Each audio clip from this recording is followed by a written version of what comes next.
명절입니다. 올해 연휴가 길어서 고향 방문이나 여행하는 사람들이 많이 떠나서 민족의 대이동이 시작될 겁니다. 또 됐겠지요. 이번 연휴 기간에 보니까 3,500만이 이동한다 이렇게 말하고 있고 약 27%가 여행을 떠난다 이렇게 발표하고 있습니다. 한때는 우리 설을 양력설, 음력설 이렇게 불렀죠. 또 한때는 우리가 신정, 구정 이렇게 부른 때도 있었습니다. 또 한때는 이중과제라고 해서 정부에서 낭비를 막겠다고 해서 강제로 못하겠습니다만 이제는 음력정월 초월가 설날로 자리 잡고 말았습니다. 설이나 추석이나 혹은 다른 명절이 가까우면 여러 사람들을 만나게 됩니다. 가족도 만나고 부모님도 만나고. 그러나 성도들 가운데는 온 가족이 다 같이 신앙생활하지 않는 사람에게는 오히려 명절이 상당한 고민거리도 남아 있습니다. 바로 제사 문제죠. 오늘 저는 이 문제를 좀 꺼내면서 신앙과 조상제사라 이런 제목으로 말씀하면서 우리가 어떻게 이런 명절을 보낼 것인가 오늘 저는 이계명을 통해서 말씀하려고 합니다.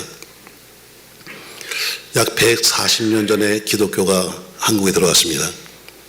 그리고 새로운 문화를 만들기 시작했는데 약 140년 지나다 보니까 이제 기독교 문화가 정착이 되고 어느 정도 이제 우리가 살아왔던 모든 상과 비슷하게 정착이 됐습니다. 그런데 아직까지 제사 문제는 우리 민족의 고민거리와 모든 신앙인들의 고민거리로 남아 있습니다. 명절 때가 되거나 혹은 제사날이 되면 고민스러운 성도가 아직 교회 속에 상당수가 있고 많은 사람이 천주교로 가는 이유 중에 하나가 바로 제사 문제 때문에 천주교로 가기도 합니다.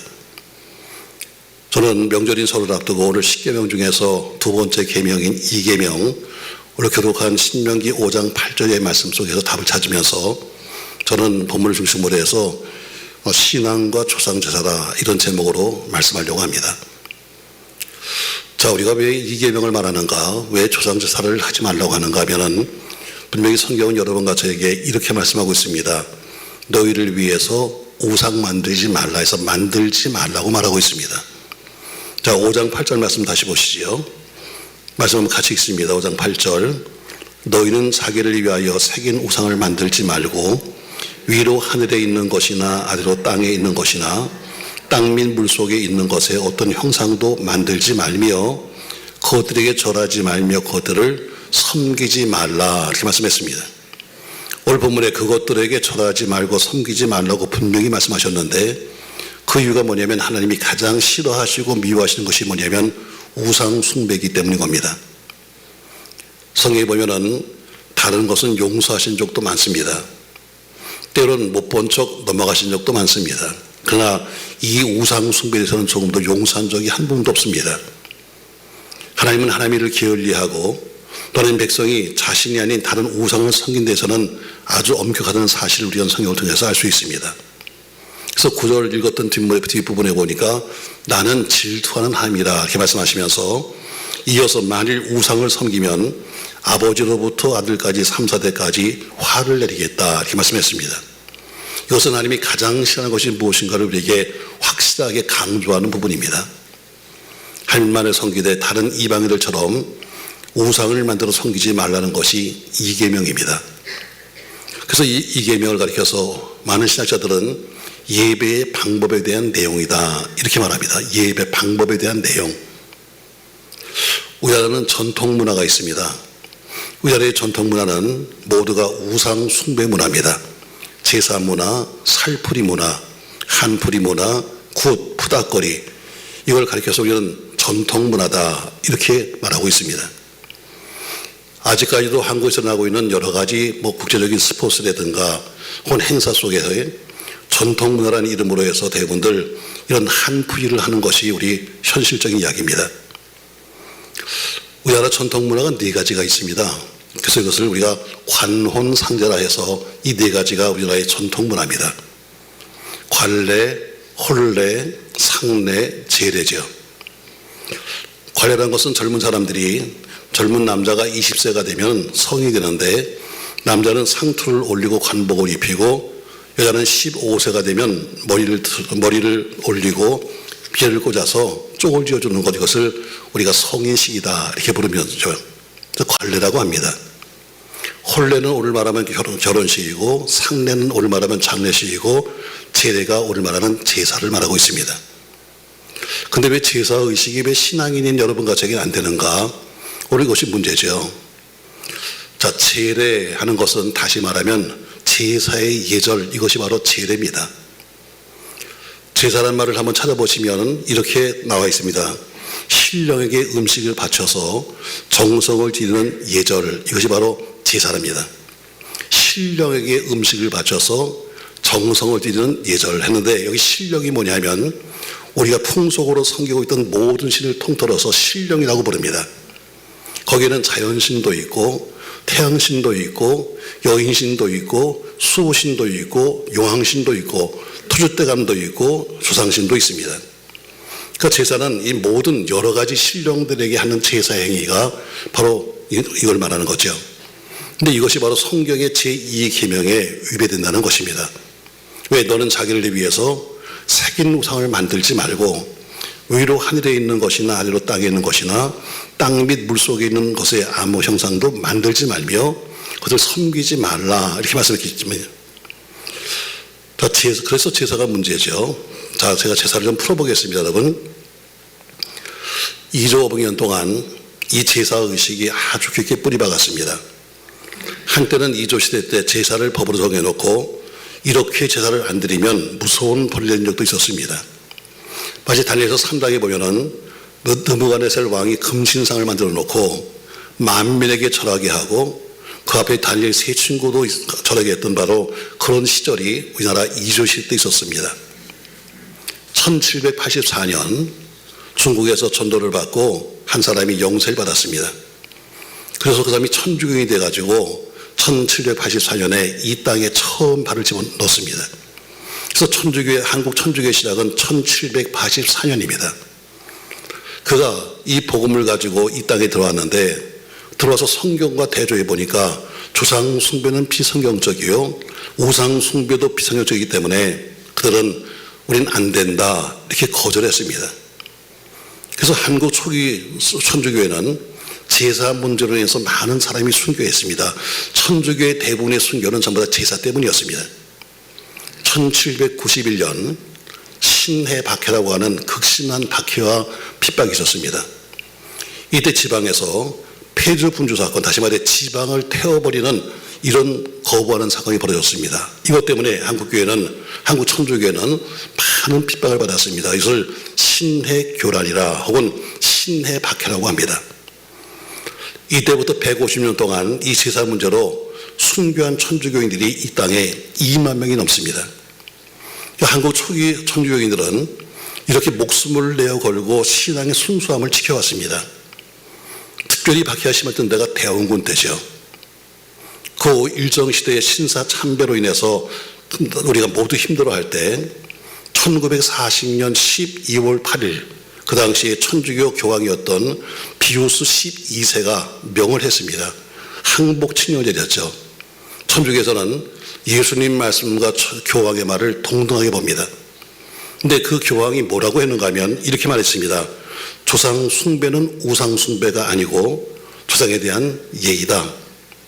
또 신사 참배도 국민 의례에 불과하니 제사도 가능하고 신사 참배도 가능하다. 이것이 바로 1940년 12월 8일 교황 비우스 12세가 내린 항복 칙령의 내용이었습니다. 이것 때문에 천주교회가 150년 동안 2만 명 이상의 순교자를 내면서 지켰던 그 모든 것이 무너지고 말았습니다. 이때부터 천주교의 제사가 허용되었고 오늘날 마리아상도 성경이 되었고 아예 이제는 제2계명을 10계명에서 빼버렸습니다. 자, 많은 사람이 천주교는 큰 집이고 기독교는 작은 집 아닙니까? 이렇게 말합니다. 또 어떤 사람은 똑같은 건데 왜 이렇게 서로 이야기합니까? 말하는데 제가 오늘 분명하게 여러분에게 도표를 보여드리겠습니다. 자, 표 놔주세요. 자, 비교해놨습니다. 여러분, 거기 보면 기독교의 10계명의 2계명은 빨간 거로 했죠. 너희를 위하여 어떤 형상도 만들지 말라. 이것이 기독교의 2계명입니다. 오늘 본문이죠. 근데 천주교의 10계명은 2계명에 이것을 빼버렸습니다. 없어졌어요. 그리고 저 내려가면 9계명 10계명에 보세요. 앞에서 이계명을 빼버리고 기독교의 10계명이 뭐냐면 이겁니다. 내 이웃의 아내나 소유를 탐내지 말라가 기독교의 10계명입니다. 이걸 둘로 쪼갰습니다. 그래서 천주교의 9계명이 뭐냐면 남의 아내를 탐내지 말라. 10계명이 뭐냐면 남의 재물을 탐내지 말라. 우리 기독교의 10계명을 둘로 쪼개가지고 그것을 가르쳐 나눠서 10계명을 만들었습니다.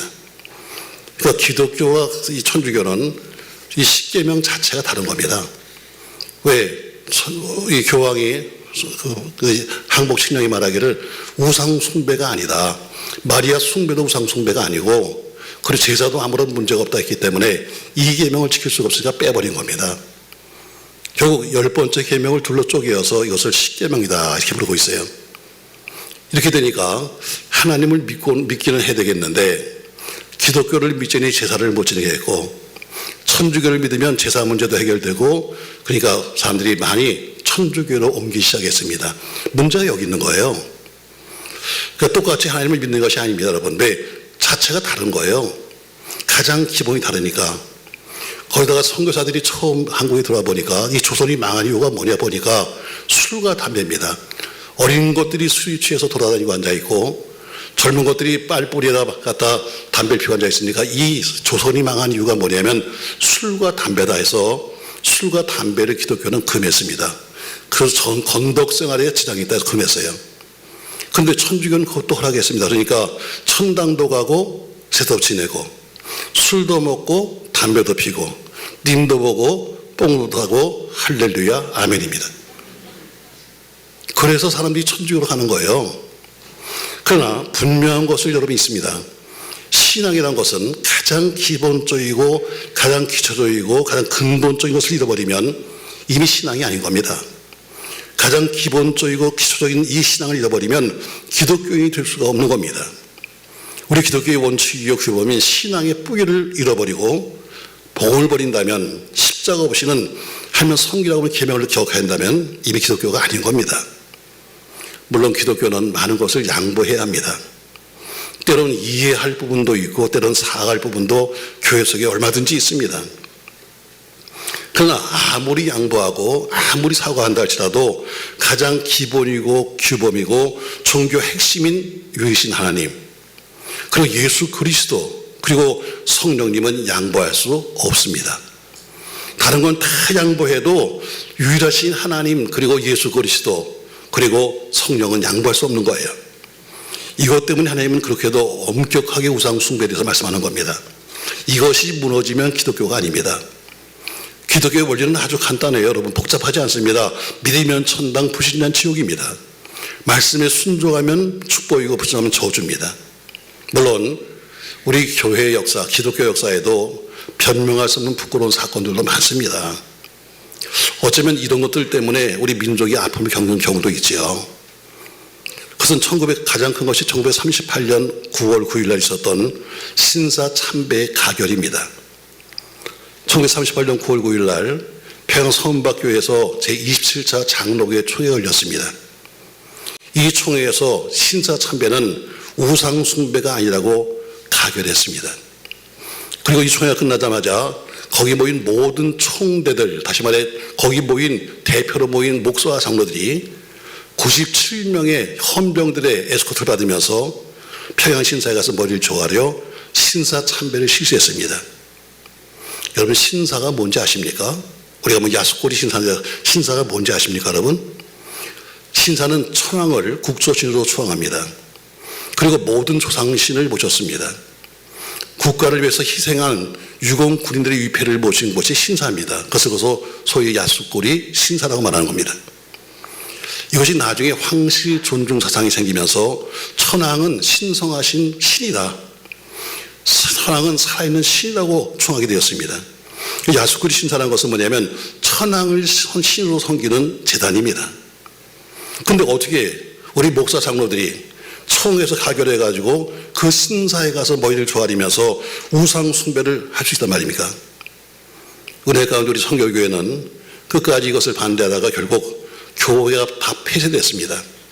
모든 교육자는 투옥됐습니다. 교인들은 성결교회가 없어지니까 장로와 감리교로 흩어졌습니다. 그러나 믿음을 지킨 것만큼은 감사할 조건입니다. 사랑하는 성도 여러분, 이런 것은 기독교 역사상에서 변명할 수 없는 범죄요, 무서운 범죄를 저지른 겁니다. 다만 우리는 살아계신 하나님을 경배해야 합니다. 시대가 아무리 혼란하고 세상이 바뀐다 할지라도, 사신우상이 많다 할지라도 사실 하나님은 오늘도 똑같이 우리를 지키시고 보호하시고 보고 있다는 것을 믿으시기 바라고, 여러분 하나님만 찬송하는 우리가 되기를 주의 이름으로 축복합니다. 오늘 너는 절대로 우상을 만들지 말라, 이렇게 말씀하십니다. 또 두 번째 보니까 이어서 말하길 그 우상에 절하지 말고 섬기지 말라, 이렇게 말합니다. 자, 9절 말씀 보시죠. 9절과 10절 같이 한번 있습니다. 그것들에게 절하지 말며 그것들을 섬기지 말라. 나 내 하나님 여호와는 질투하는 하나님인즉 나를 미워하는 자의 죄를 갚되 아버지로부터 아들에게로 3, 4대까지 이르게 하거니와 나를 사랑하고 내 계명을 지키는 자에게는 1000대까지 은혜를 베푸느니라. 아멘. 여러분, 얼마나 귀하고 복된 말씀이에요. 하나님이 왜 이렇게까지 우상 숭배에 대해서 말씀했을까? 우상을 섬기면 3, 4대까지 내가 미워하겠다. 하나님이 이렇게까지 말씀하신 것은 뭐냐면 우리 인간의 본성, 인간의 속성을 너무나 그분이 잘 알기 때문입니다. 하나님이 천지 만물을 지었습니다. 그리고 하나님이 그 만물을 만드신 다음에 가장 기대를 거신 것은 인간이었습니다. 그래서 모든 천지창조를 보면은 다 만드신 다음에 보기 좋았더라 했으면, 이 땅을 만드시고 보기 좋았더라, 저 하늘 만드시고 보기 좋았더라. 그러나 인간을 만드신 다음에는 참 좋았더라 해서 인간을 최고의 작품으로 보셨습니다. 그 하나님의 관심은 땅에 있지 않습니다. 하늘에 있지 않습니다.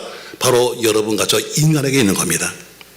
그렇게 사랑하시고 관심을 갖고 있는 인간이 하나님을 버리고 다른 우상을 섬긴다고 생각해 보세요. 하나님이 질투하지 않을 수가 없는 겁니다.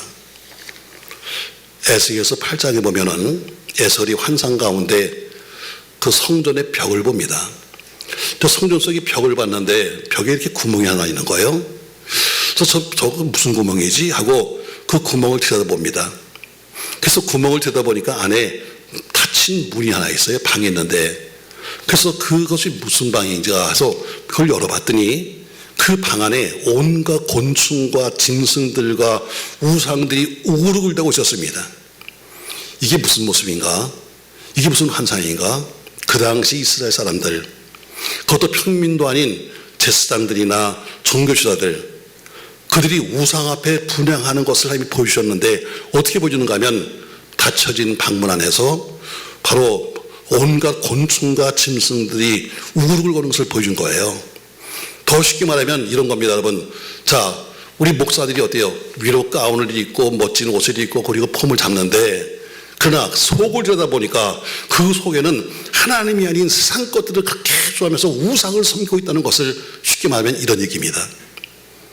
밖으로 보기에는 하나님만 섬기는 것 같은데 그 마음속에는 곤충과 다른 짐승들과 우상들이 우글거리는 것처럼 바로 우리들이 이렇게 산다는 겁니다.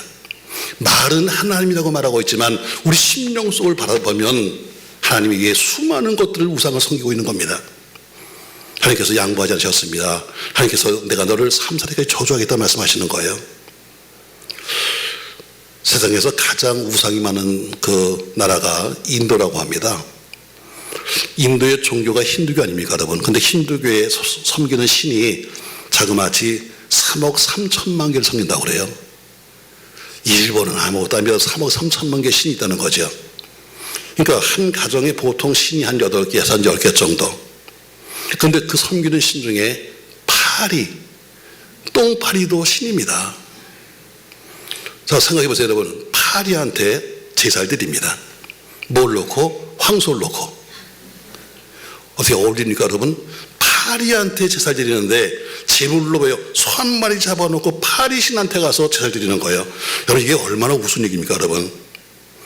하나님의 형상대로 지음받은 인간들이, 하나님의 기대와 사랑받는 인간들이 그 하는 꼴을 보면서 하나님께서 어때요? 진노하지 않을 수가 없는 거죠. 인도는 쥐도 신입니다. 인도의 인구가 14억이 넘었다고 그래요. 근데 쥐는 60억 마리가 넘는답니다. 그러니까 한 마리당 보통 한 4, 5마리 정도의 배당되는 쥐가 있는 거예요. 인도는 사람은 굶어 죽어도 쥐는 배불리 먹고 산다고 합니다. 서인도 라자스탄이라는 곳에 가면은 쥐 사원이 있다고 합니다. 이 신전에서 쥐들에게 먹이는 그 돈이 1년에 약 600억 정도를 들여서 쥐한테 먹이 준다는 거예요. 그래서 거기 모인 쥐들은 다 신성한 쥐다. 이게 다 웃긴 얘기 아니에요, 여러분? 근데 또 세상에 세계에서 쥐를 보겠다고 술 배우는 인간들이 있대요. 근데 쥐가 얼마나 많은지 사람들이 걷다가 쥐꼬리를 딱 밟으면 떨어지잖아요. 그럼 벌금이 450불. 조심해야 됩니다, 여러분. 쥐꼬리 밟으면 벌금이 450불. 만약에 발로 밟아서 쥐가 죽으면 대신 금으로 금쥐를 만들어서 바쳐야 된답니다. 여러분, 설마 그럴까? 여러분, 우리 민족도 나은 게 아무것도 없습니다, 여러분. 우리 민족도 여러분 더하면 더했지 여러분 더 나은 게 없어요. 죽은 돼지 머리 앞에 가서 갖다 놓고 그 죽은 돼지 입에다가 입을 벌려놓고 돌을 꽂아놓고 콧구멍에 돈 꽂고, 여러분 이게 바로 우리 한국 사람들입니다. 그래놓고 어때요? 장사 잘 되게 해달라고 비나이다 비나이다, 공사 잘하게 해달라고 비나이다 비나이다, 심지어 관공서까지 어때요? 그렇게 그런 짓들 하고 있잖아요. 북어 머리를 매달아 놓고 거기서 손을 모아서 빌면서 일이 잘 되게 해달라고, 명태머리를 넣어서 달아놓고 실을 둥글 갈아놓고 귀신 불러게 해달라고. 난 사실 고민이 많아요. 왜냐면 북어를 머리라고 해야 되나 대가리라고 해야 되나, 이게 참 고민 많이 하다가 그래도 좋은 말을 써야지. 하나님 뭐라고 보시겠어요, 여러분? 그것들에게 절하지 말며 그들을 섬기지 말라. 나 여호와는 질투하는 하나님 인정 나를 미워하는 자의 죄를 갚는데 아비로부터 3, 4대까지 이르게 하거냐. 왜? 너무너무 실망이 크신 거예요. 이렇게 강하게 말씀하신 것은 하나님의 형상대로 지음받은 여러분과 저, 우리 사람의 본연의 자세로 돌아가서 하나님을 경외하며 만물 중에 충만하고 다스리며 살라는 것이 바로 그 이유인 겁니다. 자, 첫 번째 이계명이 뭐예요? 우상 만들지 마라. 두 번째 뭐예요? 그것을 절하거나 섬기지 말라, 이렇게 말합니다. 자, 그러면 어떤 분이 이렇게 묻습니다. 아니, 돌아가신 아버님, 돌아가신 어머니, 돌아가신 조부님을 그리워하면서 드린 제사인데 그게 무슨 우상 숭배입니까? 이렇게 말합니다. 그럼 어떻게 하라는 얘기예요? 그 사람이 방법을 주셨습니다. 그래, 맞아. 그러니까 우리는 하나님께 그분들을 생각하며 감사함으로 예배해야 돼. 뭐 해야 돼? 예배하라는 얘기입니다. 하나님이 더 좋은 방법을 주셨어요. 굳이 가서 거기다 머리를 갖다 놓고 가서 제사하는 것이 아니라 더 나은 방법을 주셨습니다. 그것은 바로 돌아가신 부모님, 돌아가신 수상들을 그리워하며 하나님께 예배하는 것입니다. 온 가족이 모여서 부모님은 이미 가셨지만 그분들이 계셨기 때문에 오늘 내가 있습니다. 그분들의 은혜, 그분들의 사랑, 그분들의 축복을 그리워하면서 하나님께서 나에게 그 사랑하는 그분들 주신 것을 감사하면서 또 부모님을 생각하면서 감사하면서 드리는 예배가 최상의 제사인 것을 믿으시기 바랍니다. 하나님께서 내 죄를 묻는데 내가 잘못하면 내 죄를 묻는데 나 혼자 묻는 것이 아니라 3, 4대까지라고 하신 것은 내가 하나님 앞에 죄를 지으면 나 혼자 끝나는 것이 아니라 그것이 바로 온 사회와 온 가족과 온 후손에게 영향이 미친다는 겁니다. 가라지를 뿌리는 자가 있으면 뒤에 가는 사람은 더 많은 가라지를 거둬야 되는 겁니다. 유전의 법칙, 한 가문의 속보, 세계 민족과 역사를 자세히 보세요. 아비의 죄가 3, 4대 된 것은 분명한 사실로 역사가 증명합니다. 전 여러분에게 분명히 말합니다. 좀 나에게 어려움이 있어도 조상숭배, 우상숭배, 하나님 앞에 우상숭배를 짓지 아니함으로써 내 아들, 딸에게는 복을 물려줄 수 있기를 예수님의 이름으로 축원합니다. 조심해야 합니다, 여러분. 내 죄로 말미암아서 나는 다른 사람들이 손해를 보거나 피해를 봐서는 안 되는 거죠. 하나님은 영이십니다. 하나님은 여러분같이 속을 보시는 분이에요. 그러니까 모두 조심스럽게 저도 마찬가지고 우리 모두의 내면을 봐야 되는 겁니다. 내 마음속에는 우상이 없는가? 내 마음속에는 우상이 없는가? 아니, 목사님, 제가 무슨 어디 가서 절을 합니까? 어디 가서 내가 무슨 부처 앞에 갑니까? 아니요, 여러분. 늘 말하잖아요. 우상이 뭔데? 하나님보다 더 사랑하는 것이 우상이에요.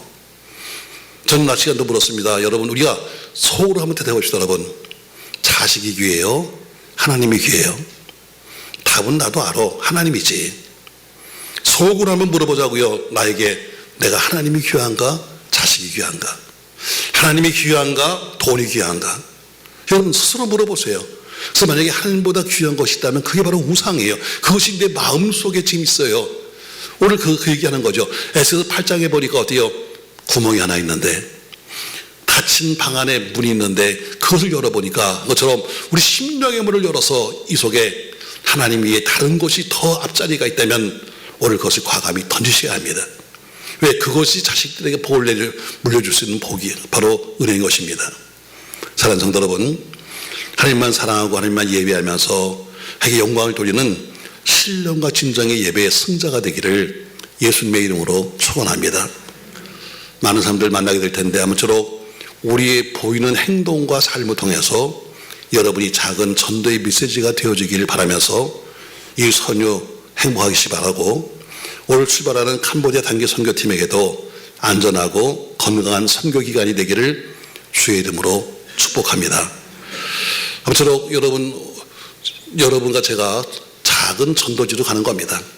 굳이 우리가 손에 들고 예수 천당 안 불러도 여러분과 제가 만나는 사람들에게 여러분과 저는 작은 전도지입니다. 여러분이 하는 행동, 여러분이 하는 말, 여러분이 걷는 걸음걸이, 여러분이 하는 그 일이 곧 전도요, 아니면 전도길을 막는 겁니다. 아무쪼록 좋은 말 많이 하십시오. 복된 말을 많이 하십시오. 신앙의 말을 하십시오.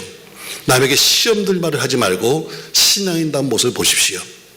혹시 누가 여러분에게 고스톱 칠까? 그러면 안 돼, 이렇게 해야지. 또 돌려 이러면 안 됩니다. 여러분, 난 지난번에 수원에 있는 영락교회 부흥회 갔는데 거기 그 남편은 예수 안 믿는 사람이에요. 근데 점심 식사 대접하는데 남편이 그 횟집을 하는데 회를 직접 뜨는 사람이더라고요.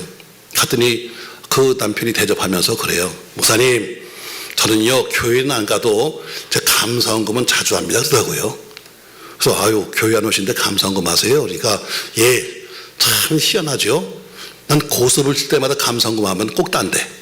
그래서 난 감사헌금을 주로 한다는 거예요. 우린 그런 거 안 받는다.